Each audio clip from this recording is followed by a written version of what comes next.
types of wealth. Sahil left a life in finance for life as a writer. He built an audience through Twitter threads and expanded from there, eventually publishing his book.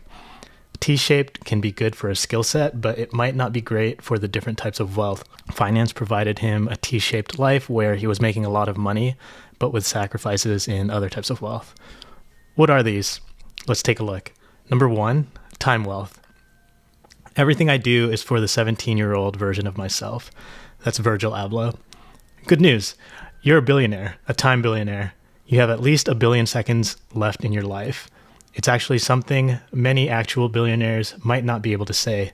Warren Buffett would probably trade some of his money to guarantee more time. To check if you're spending your day-to-day well, think about your 10-year-old self and 80-year-old self. My 10-year-old self might wonder why I stopped playing video games.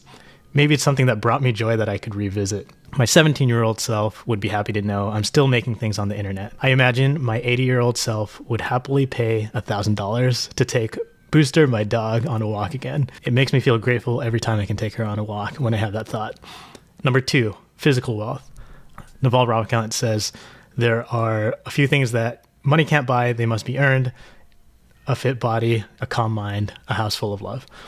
It certainly helps to afford healthy whole food, access to fitness equipment and coaching. You can hire a personal trainer, but they won't do the workout for you. You also can't compress this. You can't do 8 hours of workouts to make up for a week of working out, of missing workouts. There's only negative outlier events here. Your strength won't increase tenfold overnight after some period of consistency, but you can definitely injure yourself and set yourself back weeks or months. The bare minimum workout for the day for me, a walk with Booster. Number 3, mental wealth. Billionaires can go to space, and it might be the only place that they can go for the other kind of space, mental space. Often they have multiple businesses or a very large single business that may as well be multiple businesses. Basically, something's probably on fire that they need to take care of. Don't have the same issue, but still want a little more mental space. The biggest bang for your buck might be rethinking your phone. It's a solid slab hammering away at your brain all day. Just when you think you've put it away, you realize it's a liquid metal that can ooze into the nooks and crannies of your attention. There are plenty of methods to try for reducing screen time. I like a combination of 1, the Fourier method that Cal Newport talks about. You charge your phone in a different room while at home, and you have to use it while plugged in, and usually it's in an inconvenient location. Then number 2, using a grayscale filter on your phone to make the phone less interesting. And if I need some mental space, when in doubt, I can always take a walk with Booster. Number 4, social wealth. Jason McCarthy drove to nearly every state in the early days of GoRuck.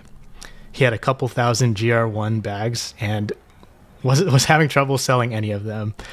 The bright side of this was the road trip and his companion. He had his Labrador with him to cheer him up. He describes that as a minimal community, a human and a dog. Of course, you'll probably want some other humans around too. As Sahil Bloom writes, you may need food, water, and shelter to survive, but it is the human connection that allows you to thrive.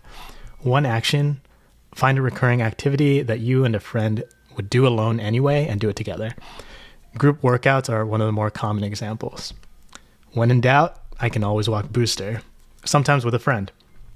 Number 5, financial wealth, the most common wealth that people think of.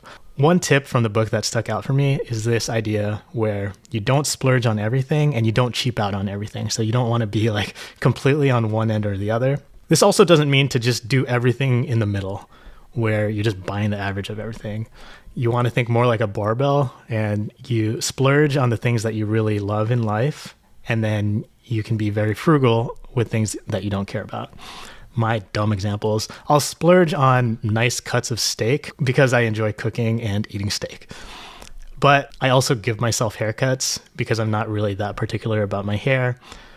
For many, many things, I'll just buy the good enough thing on Amazon. When in doubt, okay, walking Booster doesn't do much for financial wealth, but it's a reminder that money isn't everything.